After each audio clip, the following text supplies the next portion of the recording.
मधुबनी जिले के बेनीपट्टी अनुमंडल कार्यालय के पास राजद कार्यालय परिसर में शनिवार को संत शिरोमणि रविदास की जयंती मनाई गई। इस अवसर पर राजद प्रखंड अध्यक्ष रामवरण राम की अध्यक्षता में सामाजिक सद्भावना विषय पर विचार संगोष्ठी का आयोजन किया गया, जिसमें उपस्थित लोगों ने संत रविदास के तैलचित्र पर माल्यार्पण कर श्रद्धासुमन अर्पित किए।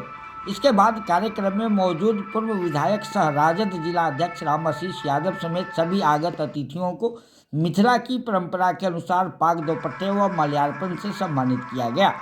गोष्ठी में सामाजिक सद्भावना बनाए रखने के लिए संत रविदास के सिद्धांतों के अनुसार ऊंच नीच और बड़े छोटे के अंतर को मिटाकर समरस समाज के निर्माण की जरूरत पर जोर दिया गया।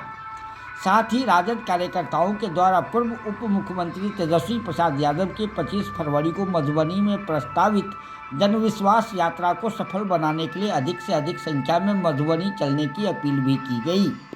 इस दौरान पूर्व विधायक श्री यादव ने कहा कि संत रविदास भारत के प्रथम व्यक्ति थे जिन्होंने अपनी साहित्य रचनाओं के माध्यम से पराधीनता के खिलाफ आवाज़ बुलंद करने का काम किया। केंद्र की मोदी सरकार लोकतंत्र और संविधान को समाप्त करने के लिए तानाशाही रवैया अपना रही है। देश की जनता मोदी सरकार के इस रवैये को भली भांति समझ रही है। राजद मोदी सरकार के इस रवैये का विरोध करती रही है और आगे भी करती रहेगी एवं मुखर होकर संविधान व लोकतंत्र की रक्षा के लिए संघर्ष कर रही है। इसी क्रम में 25 फरवरी को मधुबनी में पूर्व डिप्टी सीएम तेजस्वी प्रसाद यादव का कार्यक्रम भी प्रस्तावित है, जिसमें बेनीपट्टी से हजारों की संख्या में आप लोग भाग लेकर कार्यक्रम को सफल बनाने का काम करें।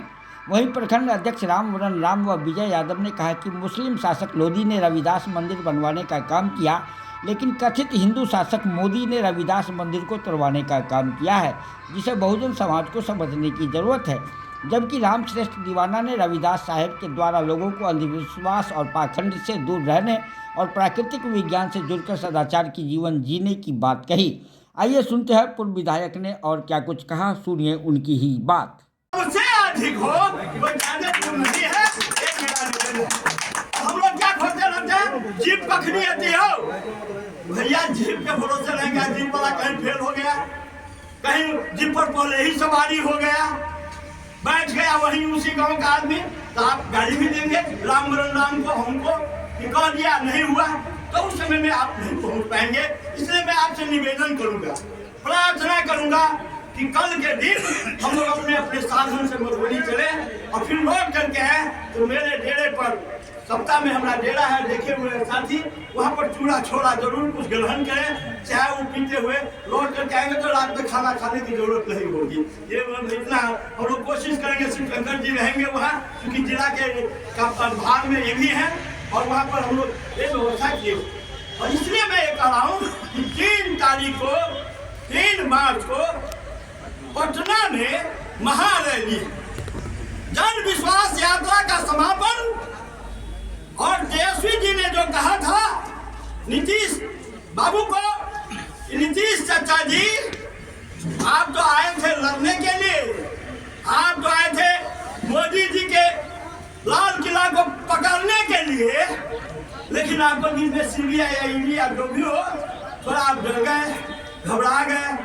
लेकिन आप तो हैं मेरे चाचा, अब मेरे चाचा हैं, रहेंगे भी, मेरे लिए सम्मानित थे, हैं और रहेंगे भी। लेकिन चाचा आपका भतीजा उस झंडा को लेकर के जाएगा, अब बिहार से मोदी के राष्ट्र रोकेगा, ये संकल्प विधानसभा में लिया था। और आपने भी सुना होगा, मैं अपनी बात नहीं करता हूं, मैं केवल आपको याद दिला रहा हूं। उसने ललकार करके कहा था चाचा, तो खास करके नौजवान से मैं आग्रह करना चाहूंगा, हे नौजवान, अब तुम्हारे कंधे पर है बिहार की भार, तुम जितना आगे बढ़ोगे बिहार उतना आगे बढ़ेगा। अगर इस बार बिहार में, इस देश में अगर बीजेपी की सरकार बनी तो शायद हम लोग इस तरह से भाषण भी देने लायक नहीं रह पाएंगे जो व्यवस्था पैदा कर रहा है मोदी जी। क्योंकि यह देश गुलाम भी हुआ है तो सबसे ज्यादा गुजरात के चलते गुलाम हुआ है। आपको इतिहास हम लोग से ज्यादा जानने वाले लोग हैं, ऐतिहासिक घटनाएं जो भी घटी